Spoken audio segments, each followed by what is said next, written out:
Hello friends, welcome back to our channel. तो अमायरा 6 महीने की जब से हो गई है, अब हम उसके लिए एक बाथ टब लेकर आए हैं जिसके अंदर हम उसे नहलाते हैं। तो पहले हमारे पास में बाथ टब नहीं था, हम सिर्फ अमायरा को अपने पैरों पे बैठ के ही नहलाते थे, जैसे कि आपने हमारे पुराने वीडियोस के अंदर देखा है। लेकिन अब अमायरा थोड़ी-सी बड़ी हो गई है, तो हमें ऐसा लग रहा है कि हम उसे धीरे-धीरे बिठाना भी सिखाएँगे, तो हम इसको इस तरह से एक बाथ टब इंट्रोड्यूस कर सकते हैं। तो इस बाथ टब में सबसे अच्छी चीज़ तो ये है कि ये बाथ टब बिल्कुल भी कहीं से भी ऐसे इसके एजेस वगैरह इतने ज़्यादा स्मूथ हैं कि बेबी को कहीं पे भी कुछ लगने का डर नहीं रहता है। दूसरा जो है, इस बाथ टब के अंदर ऐसे एक सीट आती है, इस सीट को आप इस तरीके से, जैसे यहाँ पे मैं आपको दिखा रही हूँ, आप इस तरीके से इस सीट को एडजस्ट कर सकते हो, लगा सकते हो। और अगर ये तो ऐसा बोलते हैं कि न्यूबॉर्न बेबी के लिए भी चलेगा ये वाला बाथ टब। यहाँ पे आप ऐसे बेबी को बिठा सकते हो और फिर आप उसे आराम से नहला सकते हो।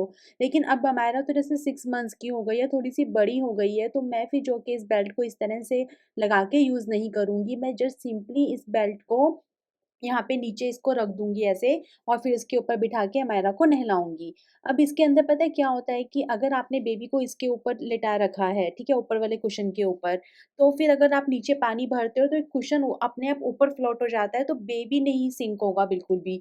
तो ये इसका सबसे अच्छा पार्ट होता है। मेरी मदर इन लॉ को भी बहुत ही अच्छा लगा था बाथ टब। उन्होंने बोला, यार ये तो बहुत ही अच्छी चीज़ है कि बेबी नहीं डूबेगा, चाहे कुछ भी हो जाए। अगर आपने बेबी को इसके ऊपर रखा है तो ये अपने आप ऊपर की साइड में हो जाएगा।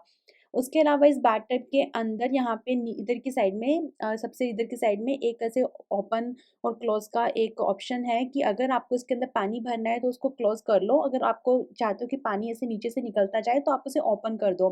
अब जैसे मैं यहाँ पे अमायरा भी बहुत छोटी है, मैं इसको ऐसे रूम में ही नहला रही हूँ, बाथरूम में नहीं गई हूँ मैं, तो मैं फिर वो नीचे वाला क्लोज नहीं करूंगी, इसके अंदर ही बेबी को, सॉरी, मैं ओपन नहीं करूँगी, इसके अंदर ही बेबी को मैं नहलाऊँगी।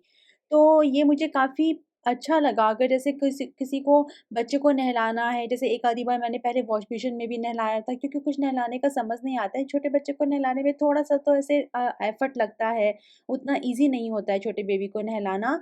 तो अब मैं अमायरा को इसके ऊपर ऐसे लिटा देती हूँ और अब मैं अमायरा को इसके ऊपर नहलाऊँगी। अमायरा उतनी ज़्यादा नहाने के लिए अभी फ्रेंडली नहीं है, मतलब उसको थोड़ा-सा तो ऐसे रोना आ जाता है अगर हम उसे नहलाते हैं ना, तो ऐसा नहीं है कि वो बहुत ज़्यादा कोऑपरेट करती है, कई बार वो रोती भी है, कई बार ठीक रहता है, तो उसका थोड़ा-सा ऐसा ही रहता है। लेकिन मैं सही बताऊँ तो हमें बिल्कुल डर नहीं लग रहा है जब से हमने ये लिया है और अमायरा को हम इस पे नहलाते हैं, इसलिए मैंने सोचा कि मैं आप लोगों के साथ में शेयर करती हूँ। आपको ईज़िली अमेज़न से मिल जाएगा, किसी भी ब्रांड का, लवलैप का, आर फॉर रैबिट का, इस तरह से बहुत सारे ब्रांड्स का आता है। लेकिन हमारी अम्मू तो ऐसे रोना स्टार्ट कर देती है, ऐसे उसको नहलाओ तो उसको ऐसे लगता है कि मम्मा मैं तो ठीक ही हूँ, मैं तो ठीक ही हूँ मम्मा, मुझे क्यों नहला रहे हो? मैं तो सही हूँ एकदम।